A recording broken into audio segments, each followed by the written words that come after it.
Hello, ladies and gentlemen, and welcome to another very special Out of the Fast Lane podcast. I am your host, Brady Hauser, and today before we get this video started, quick little disclaimer. When you guys see on my video when it pulls up today, I have a new banner in the background of me. It was made by Barney Sign Co. Search up John Licata on Facebook, and you'll find and contact him for any signage and banners and anything like that you guys ever need. Also, another big shout out to the logo maker, Lauren Adams. She does designs on like computers and stuff, so she made the logo. And one other thing, thank you guys for the 100 followers and likes on my page on YouTube. We are now on the road to 100 subscribers, and yeah. But on today's show, we have Big Buck Modified driver Scott Huber. And one other thing, you might have seen me on the Leader Herald this past week. There's me in the back corner, and yeah, it's pretty cool. I didn't figure I'd show that.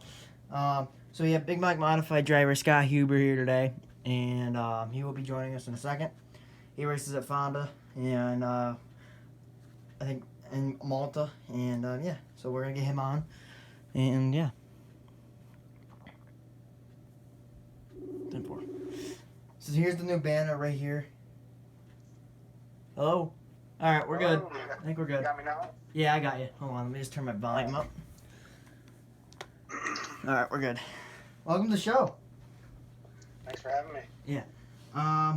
So what have you been doing during this pandemic to stay race ready and healthy?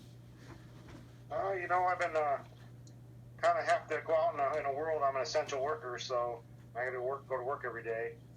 But we've been trying to work in the shop and just work on our stuff and be prepared for when we can go racing. Yeah. If it's this year or next year, just trying to go through everything and just really take our time and not rush through our stuff, be ready to go. Yeah. So whereabouts do you plan on racing once we get racing this year? Fonda's our home track, so definitely Fonda. As soon as we can get back there, that's where we want to be.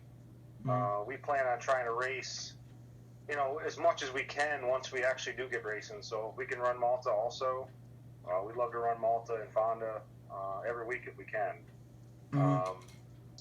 If there's other races in between all that and we can hit some special shows, we're prepared to do that this year. So yeah, that was kind of the plan last year, but we got put behind pretty quick early in the year. But our ultimate goal is to race as much as we can. Yeah. So what got you started in the racing, and how long have you been racing for? Oh, I probably when I was in, elementary school. A friend of mine, his father took us, basically his son and myself, to the races, and kind of was hooked ever since we went to the first night at Malta. So kind of something I always wanted to do, and always kind of, wanted to go down that road with work and racing, and kind of started working on crews and stuff back in the early 2000s, and kind of one thing led to another. I had an opportunity to buy a car, and I think I bought my first car in 2006 and started Crate Sportsman racing. So kind of jumped right in with both feet, I guess. Mm-hmm. So how old were you when you started racing per se? Oh, probably I was a late start for most people. I didn't start until I was in my 20s, so probably 22, 23. Yeah. So for you, what is your favorite track out of all the races that you've raced at? I mean, obviously Fonda is probably my favorite track. I just like how the place races. It's hammer down, fast as you can go kind of racetrack. That's kind of what I like. I love the competition of Malta. I really do. It's just I have more help to run Fonda, and that's kind of what I really like is running Fonda. Utica Rome is an awesome racetrack. It's just a long ways from my house, so it's a good 3.5 hour trip. If Utica Rome would be closer, I'd be racing there. They've always treated us well out there, and Fonda's definitely my best. It's my favorite place to go. So if racetracks were to open soon, how would you feel if they had no fans in the stands? And how could racetracks avoid this and open safely? Masks 6 feet apart. What do you think? Could they do? I don't like the idea of racing without fans in the stands. I mean, that's really the whole reason why we do this. It's the reason why I went when I was a kid is so you can go watch your favorite drivers and watch your favorite cars, and if you don't have that interaction with the people and the fans, the kids, and it kind of loses its luster a little bit. You know, I really enjoy that part of racing is everybody that you meet, everybody that you kind of become your friends as you you know work your way up the ladder, and people you meet in racing become your good friends that you hang out with and talk all the time with. Yeah. So it's kind of like a big family. Yeah. So, what's the best part of racing at Fonda for you? I guess it's the people. I mean, I have family, I have friends, I have a lot of help that helps me go do all that stuff. It takes a lot of help to race at this level, and to have everybody involved and be able to bring my kids to the racetrack. Fonda's one of the racetracks that lets you bring your kids into racetrack. So I like that they're part of racing. Yeah. I like that I can bring them to the racetrack. That's a really, really good deal for me. I know Malta, you can do the same thing. So I can't knock them for that either. How many races have you won to this date? I have not won any races in a modified car. Only some top fives and a bunch of top tens. But we've come last 3 years. We've had a chance of winning 3 or 4 races that we've just lost for mechanical issues, and I got wrecked leading a race deep in the race by a full straightaway, and we just haven't been able to put it all together. So we don't have the races that a lot of people have. We've only raced in a small block and a big block car probably 80 times. So we've been knocking on the door every year, but haven't been able to get it done. So for you, what's the best part of racing, all in all? For I think I'm gonna ask that, right? But all right, yeah. If you racing at Fonda obviously is fun. I mean, but I enjoy building parts and pieces and doing all the shop work also. It's enjoyment for me. It's a way to kind of break from your normal life, and it's just stress reliever for me. We build our own bodies. We do all the fab work that we can do, and try and stretch a dollar as far as we can. And I really enjoy that kind of work. I enjoy doing it with friends of mine. It's what we like to do. So have you been watching any of the iRacing, or have you tried out iRacing at all in this? I've been watching some of it. I think it's kind of cool. It's something to do for people to get us through all this other craziness that's going on. And I tried iRacing back in the day. It's just not for me. I'm not. I don't really have the time with the kids to sit there and practice and get good at that. So it's the guys that do that professionally and kind of go down that road really ruin that for a lot of other people that want to guys have fun. But it's fun. Don't get me wrong. It's not something I've just invested a lot of time in. So every week we're working in the shop. I can't have time to work on the shop and go iRacing. So I enjoy watching it. It is kind of cool, but I enjoy watching Kevin Swindell's feeds and just kind of seeing those guys interact, and seeing a guy like that got injured in a race car that's now able to compete and race again. It's kind of cool for me. So for you, what is it like to be racing as a father? Well, to me, it's something that I got out of racing for a couple years, and something I always wanted my kids to know about me is that this was a big part of my life and what I like to do. And maybe they'll want to do it someday, and hopefully they'll want to. If they don't, it's not a big deal, but at least they'll know that about me. And if they are and willing to go down that road, I'll be there to help them and support them any way I can. So, I'd love to see them kind of carry it on. So, what goes through your mind when you are like spinning out or potentially crashing? For example, last year when you flipped that Fonda. It's just you're trying to get yourself out of the way as much as you can. It's kind of a hairy experience, really, because you're trying to do as little damage to the car and other people, and trying not to take other people out, and trying to put yourself in a position where, even though you are wrecking, to try and not get wrecked worse. So I've had my fair share of wrecks. It's just you try not to make it any worse than it already is. Would you want to race the dirt car series if you could? Would you do it? I would love to. It's that dirt car series is a big expense. You know, we run a modified crate engine, so we're it's basically a spec engine for a big block. So we kind of champion that LSX7 spec engine that Hudson Machine builds for the last few years, and it's an avenue for guys like me that work for a living to go racing. Dirt car hasn't really approved that as a dirt legal engine as of yet. We're still working with them. We're still trying to work within their rules and allow us to race that. There's been some interest in it. We haven't been able to get that into a test session for them to see yet. Yeah. They do kind of follow along what we're doing. It's a great deal, and people are starting to kind of come around to the thought of it, just like kind of the W16 chain small block racing. This is the way of the future. They haven't made a traditional big block engine in a production car in over 20 years. And this engine just makes good power, and it's drivable, and it's inexpensive, relatively inexpensive for the rebuilds and stuff for the yearly maintenance. So that's what keeps me going. So I'd love to have the opportunity. It's just, you know, I can't go and buy a $60,000 big block to go racing. Yeah. And once you get down that road, you're kind of committed to that. So it's love to have the opportunity, sure. Yeah. So for you, what would be like your dream tracks to race at? I mean, obviously, if the mile was still there, that was always a goal of mine, was trying to race at the mile. That can't do that anymore.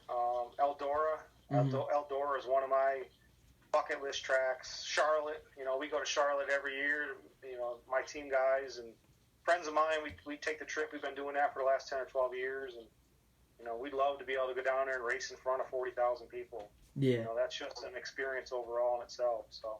How about like Volusia? Would you ever like, if you got the chance to like go down there and do Volusia Nationals for the week, would you do that as well? We had an opportunity 2 years ago. Like I said, we were trying to get dirt car to allow us to go test, and that was one of the opportunities that we were talking about, was going to Volusia, not this year, but the year before, and to race down there. I was heartbroken when they wouldn't let us do it. We were getting prepared to go, and so, you know, that's something that's on our bucket list. We'd love to do that. This year just didn't kind of line up with my work schedule. But if we don't race this year and the car is sitting there ready to go, we're definitely thinking about trying to do even, you know, the Sunshine Swing or something like that next year, if we can put the funding together to go do that. So yeah. So for you, you started racing late. So what is your like favorite racing memory from when you started to on to your career out of all of them? Well, that's difficult, really. I mean, probably starting my first big block race. I mean, that's really. And whereabouts was that? That was at Fonda, okay. And I was racing Sportsman's at Malta Speedway, and they allowed us to race the end of the year show, because back then Sportsman's at Malta were 358 small blocks, so they allowed us to run our small block in the Sportsman class and then in the big block race at the end of the year at Fonda, and we qualified for the one race and got to start that race. It's probably one of my favorite memories. All my friends and the guys that I race with, that, you know, maybe running sportsman cars, that I just try and tell them, you got to start a big block race. You got to have that feeling. You got to understand that, you know, when you're starting next to guys like Pat Ward and Stuart Freeze and Ronnie Johnson and Brett Hearn, and it's just cool to see all these people I grew up watching. You know, you get to go race with these guys on a weekly basis. Yeah, it's pretty cool. So, do you have a nickname? Yeah, kind of. How'd you get guys? They kind of started calling me Howitzer Huber in the Cambridge Cannon last year, and I guess the Cambridge Cannon one kind of stuck from the announcer at Fonda. So a lot of people know that I work for the U.S. Army's Royal Fleet Arsenal. We build cannons for a living, so you know that's kind of where that came from. So yeah. That's kind of sticking around. So I guess they could call me a lot of worse things. So. So if you ever got the chance to like race NASCAR, would you ever accept that opportunity to race with the professionals on the TVs every week? Yeah, I think everybody that races would look at doing something along that line. Obviously, I would. I mean, it's that's a no-brainer. That's where everybody wants to get to. It's just at some point in time, you get to a certain age where you're like, that opportunity's passed you by, really, and you have to make a lot of sacrifices that when I was 20 years old I'd be willing to make, but now that I'm, approaching 40, it's a little bit different now. Mm-hmm. I'm very happy. I'm happy racing in the leagues and the people that I race with, and it's one of the things I looked at doing before I started racing myself was going down to NASCAR and working for a team, and I was kind of heading that way, and I pumped the brakes and kept racing up here and kind of working on the cars up here and kind of doing things like that, just because it's not everything it's cracked up to be. When you're working on a race car full time for your job, it becomes quite a bit of a job, and you kind of lose the luster of enjoyment in racing. Mm-hmm. So that's the NASCAR thing is you're doing it for a different reason. It's fans. That's difficult. That's like based off of sponsors and fans and all that stuff. I find that that's more of a sponsorship deal, and if you have the sponsorship that can take you along, that's how you get there. Mm-hmm. Not necessarily on your driving talent or who you are. So. Mm-hmm. So if you could race against any driver, past or present, who would it be and why? It can be dirt, asphalt, anything you got. If you have a list, I mean, just the names that raced at Fonda Speedway is Richard Petty, and half of the reasons that you race there. Richard Petty, Jack Johnson. I got a chance to race against Dave Lape. CD Colville, probably a guy that I'd love to race against. CD was CD. Just a wheelman. So I'd love to have a chance to race against CD. And Jack Johnson, I got to race in a few races where Jack was there. I wish Jack was still at the racetrack, and those are the guys that I really kind of looked up to and always wanted to be like those guys. So I'd love to race with those guys. Yeah. So what other hobbies do you like to do besides racing? On that. Racing's kind of a thing, It's once you get into racing, it's your whole life, It's I do like to camp. I like to take the boys, my wife, and we go camping, and we ride 4-wheelers, stuff like that, and go fishing. But our main thing is we race. We're a racing family, so we're committed. Okay, yeah, that's awesome. How did you get the number 51? How did that start for you? Well, I mean, I kind of had a couple numbers growing, kind of going through the ranks, and I started with the 21. That's what I played sports with, and I really like that number. And it doesn't really have any meaning to anything. And then I got racing at Fonda, and Jeff Trombley was 21. I didn't want to beat Jeff Trombley. I wanted that's his number. So I cut it to 2, and then Ronnie Johnson was 2. I didn't want to be Ronnie Johnson. I like Ronnie. I like Jeff. There's nothing against those guys, but that's their number. So I was kind of looking for a number that would be me, and we just kind of settle on 51, not for any particular reason other than we like that number. So. Mm-hmm. So that's all I have for today. You got any questions for me? Man, I appreciate having me, and being your age and having the gall to go out there and do what you're doing, man. That's cool. I really give you a lot of credit, and I hope you continue on with this. What do you want to do as you get older? I mean, how old are you now? 14? 14, yeah. What's something that you want to do? I mean, at 14, I didn't know what I wanted to do. So what do you? Yeah, what do you want to do? It's on off. Probably my plan is to get into like camera work and video for like NASCAR or dirt car or anything like that. That's kind of what my plan is for right now. But like at age 14, it's tough to like pick what you want to do because it can change just like that. So yeah, I appreciate it. Video will always be there, right? I mean, it's only getting more ingrained in society. So, hey, you're doing it. You'll always get better. I mean, as you start, your equipment will get better, your stuff will get better, and you'll get better, bigger people than me to come talk to you. So, hats off to you. You're doing some cool things, and be proud of that. Always be proud of that. I appreciate it. So yeah, thanks for being on the show today. Hopefully we get to the racetrack soon, and yeah, thanks for being on, and I'll definitely talk to you. I'll keep you in the loop with everything that's going on. I might have you on again, depends on what happens with everything. Hopefully I'll get to see you at Fonda and all that stuff, so yeah. stop by. Yeah, I'll be there. Thanks for being on. I appreciate it. Thank you. Have a good one. Yep, you too. All right, bye. So that was Big Block Modified driver Scott Huber.